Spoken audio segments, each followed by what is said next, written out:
What's up, guys? So today I want to talk to you about feints and using feints in fighting and why you definitely need to be practicing them and adding more to your game.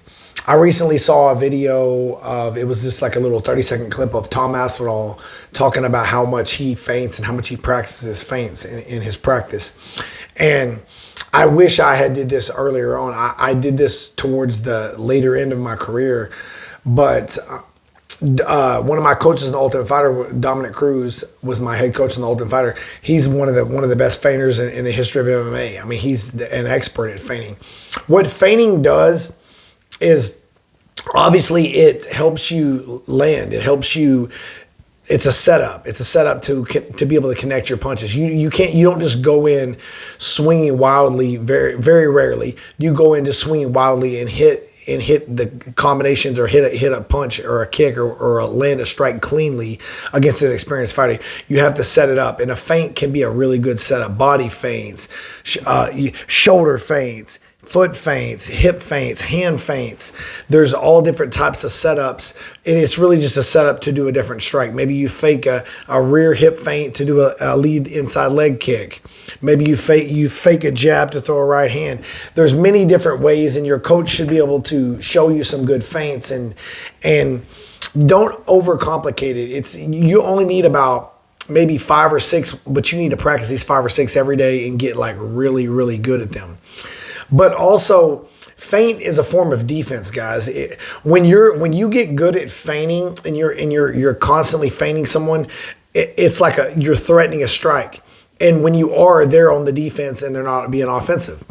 So defense sometimes is not just standing blocking punches or slipping and doing specific stuff. Defense can be feinting so they don't throw at all. So you're just constantly feinting to keep this person on the defense, and with them being defensive, they're not going to be offensive. So practice, guys. Add more feints to your game. More foot feints, more shoulder feints, more hip feints.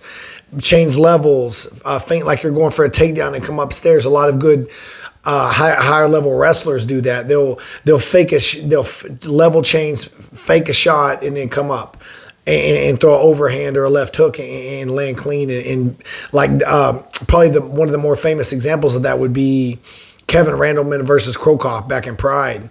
And I know I'm getting old now. I'm 38, so I'm getting older. So that's an older fight. But go back and look at that. That was a very viral clip back in the day.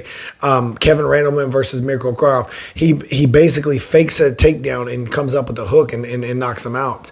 And Uriah Faber used to do it a lot. It was a lot of guys a lot of the wrestlers used to fake takedowns to land strikes. But it works the same with the striker as well. You fake a jab to land the rear hand. You fake a leg kick to land a flying knee. I did this in a couple of my fights where I've landed flying knees pretty clean. When I fought Jake Matthews in 2014, I started off, I was leg kicking him. And I was leg kicking him, and I was deliberately flicking it out there kind of slow so he would check it. And so, because I noticed he had a habit of reaching down for the leg. He would catch the leg and try to throw the right hand, try to counter the outside leg kick. So I noticed that, so I started off slow flicking the kick, and I landed a couple slow kicks, and he checked them. And it didn't matter because I wasn't throwing them hard, so it didn't really hurt because I was throwing them 50-60%. And then I got him to bite on the fake, and he reached for the leg, and I landed the flying knee up the middle, and then I eventually got the submission. He tried to grab me, and I caught the submission. But I really wish I would have did feints a lot more in my career. And you don't know what you don't know, right? So I had to learn it over time and multiple coaches. But play with it, guys. Add more feints to your game. Just basic stuff. Ask your coaches or go online and watch some stuff and see guys that are good at feinting, and ask your coach, your coach the video. Hey, what is this guy doing here? How can I add this to my game, or should I add this to my game?